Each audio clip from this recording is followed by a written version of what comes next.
Refined by Grace, A Journey of Faith and Transformation by Francis Chow. Trust in the Lord and do good. Dwell in the land and feed on his faithfulness. Delight yourself also in the Lord, and he shall give you the desires of your heart. Psalm chapter 37, verse 3 and 4, New King James Version. But we have this treasure in earthen vessels, that the excellence of the power may be of God and not of us.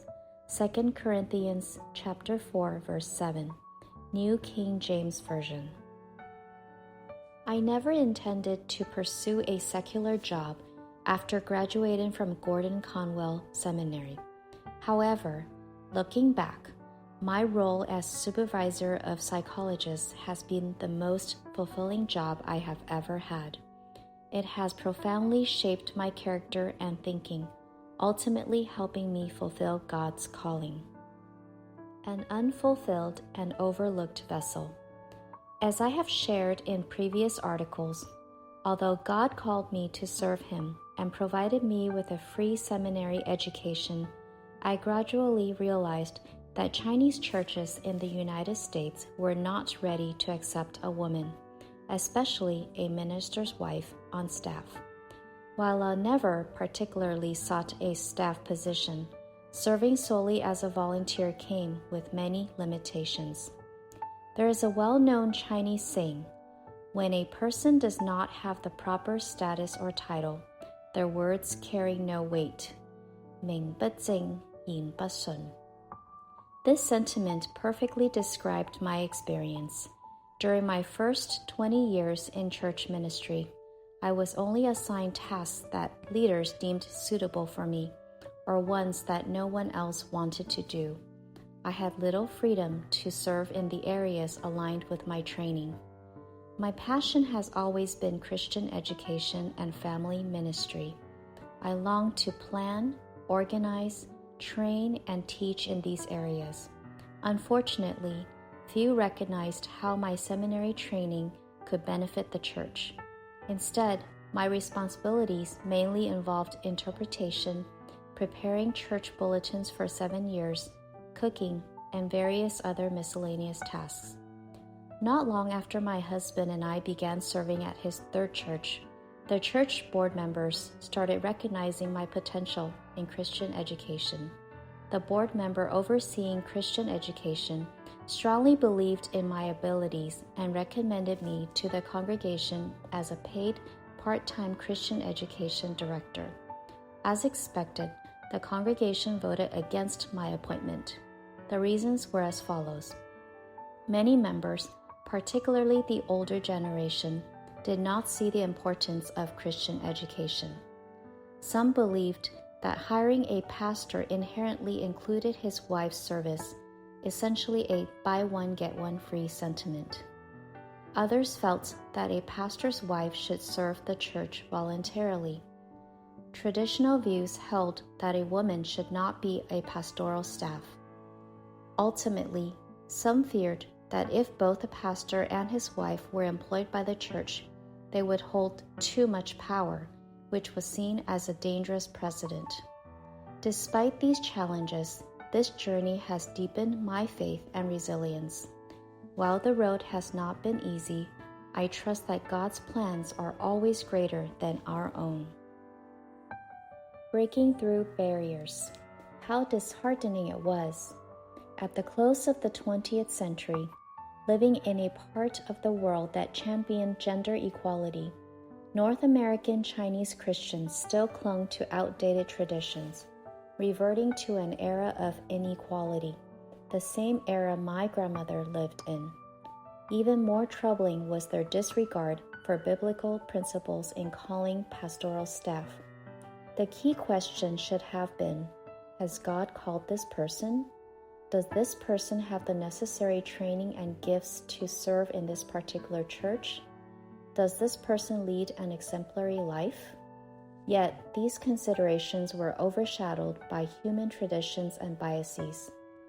When faced with these injustices, I struggled with frustration and disappointment, but I knew I had to surrender my heart to God.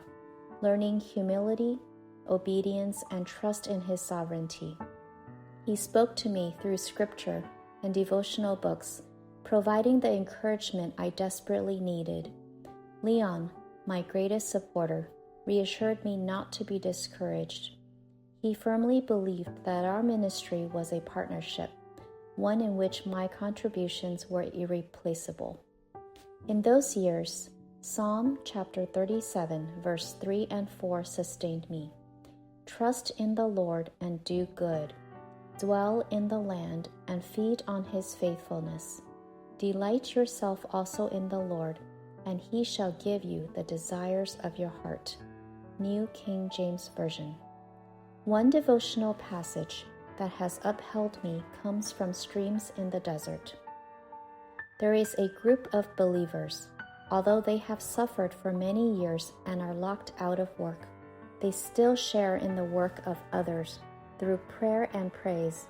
Although they suffer and do not understand the reason for their suffering, they joyfully entrust their lives to God's hands. Though their trials remain unexplained and their difficulties unresolved, they do not fall. May 14th. This journey was, and still is, a painful one. Yet I never doubted God's calling. I vowed to remain faithful to the end, regardless of circumstances. You all witnessed that during our 8 years in this church, the congregation grew from the high 200s to over 500, largely due to the flourishing Christian education ministry. You enjoyed attending Sunday school, Pioneers Club, and Youth Fellowship, and made many friends there. Church members who truly knew me and recognized the injustice I faced respected and supported me. To this day, they remain my closest and most faithful friends. I still love the brothers and sisters of that church dearly, and we continue to stay connected. God's unexpected provision. As I shared in previous articles, financial necessity eventually led me back into the workforce. In a way I never could have anticipated, God provided through a federal grant that allowed me to earn a degree in school psychology. After graduation, I spent 20 years working as a school psychologist and later as a supervisor administrator across 3 states before retiring. These jobs not only provided financial stability, but also opened doors for ministry. I had opportunities to teach and train Christians in Sunday school teaching, family ministry, and understanding how the American public school system shapes our children. I also published numerous articles on these topics. Yet, more than any professional accomplishment, the greatest impact was how God used my profession to transform my character, a transformation I now want to share. An unfinished vessel. Growing up with a brother with multiple disabilities in a traditional Chinese extended family, I was raised in an environment where a woman's life was expected to be inferior, helpless, and controlled by others. This upbringing shaped me into a quiet, unhappy, and timid person, one who avoided conflict and lacked the confidence to assert myself. To survive and earn approval, I became submissive and conscientious. In difficult situations, I resorted to passive tactics, retreating, staying silent, and resigning myself to unfair circumstances and unreasonable demands. While these coping mechanisms helped me endure the early years as a young and inexperienced minister's wife, they were not what God intended for me. He saw me as an unfinished vessel, one that He would not abandon. He had a greater plan to mold me into a bold woman of faith who would dare to challenge the status quo, engage in meaningful negotiation, and stand firmly for the truth. Through my training in school psychology and my years in the workforce, God reshaped me. He taught me to speak up, advocate for justice, and navigate complex situations with wisdom and courage. This transformation was not only for my professional growth, but for His greater purpose, preparing me to be the vessel He intended me to be. A transformed and fitting vessel. When I was training to become a bilingual school psychologist, I quickly realized that my mindset, approach, and personality had to evolve. Without change, I would struggle to be an effective professional within the U.S. public school system. Thankfully, my professors instilled in me the importance of cultivating an analytical and inquisitive mind. Through introspection and newfound insights, I began to understand how my past impacted me, and I started embracing new ideas.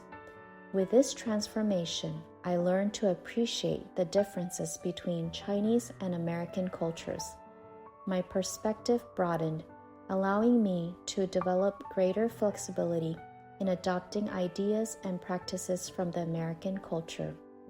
I learned new ways to manage challenges, interact with others, conduct student evaluations, and provide culturally appropriate interventions to my students. However, my true test came when I stepped into a leadership role as a school district supervisor. In this position, I could no longer remain silent, avoid conflict, or compromise on important issues.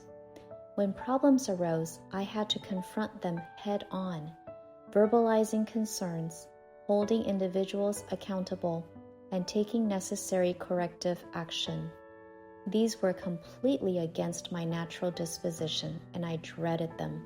Yet, if I wanted to succeed in my profession, I had to find the courage to speak up and assert myself.